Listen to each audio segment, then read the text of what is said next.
dictators. Not death to America, not death to Israel, death to the dictators. And the other thing they were yelling was, Obama, are you with us or against us? Clifford. And I'm going to say that the diaries of generals, of Germany's generals from the 1930s show that they were ready to overthrow him. Every time he made a move, whether it was into Austria or Czechoslovakia, they thought, this is going to provoke the West and they'll destroy us, because they were stronger in the 30s than Germany was. And they never did it. And so 70 million lives were lost. That's what we're facing. It is a matter of will, political will.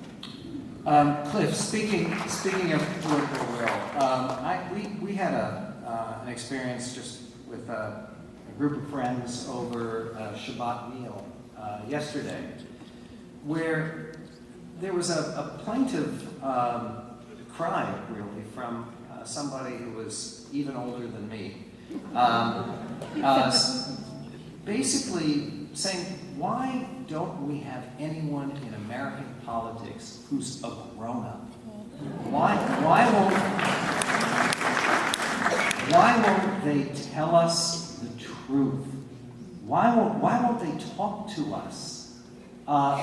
The idea, one of the numbers that is bruited about is in the state of California, unfunded obligations of $70 trillion.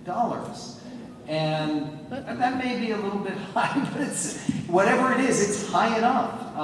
In the United States, David Walker, the former Comptroller General, who's been on my show a lot, I mean, if you calculate the unfunded obligations of the federal government, it's over $300 trillion.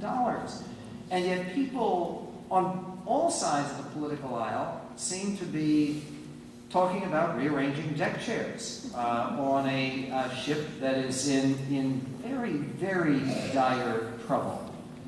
Do you see any evidence within our political system that there are people, that there are voices, that there are individuals, that there is a political party or any political faction that is ready to speak truthfully and soberly to people who desperately want to hear the truth? I guess the best I can say is not yet. Oh, I do. Oh, I do. You do? Okay, well, I'm not sure who exactly that is. Look, just to add one thing to this conversation, and it kind of gets back to your earlier question. Democracy is a fragile thing, and there are any number of ways you can destroy it. And one is the way you're discussing right now. You just promise everything in exchange for votes, and you let somebody else worry about how you're going to do it. But that also includes this, that once you get to a situation in which a majority of voters understand that they don't have to pay for anything, they can simply vote for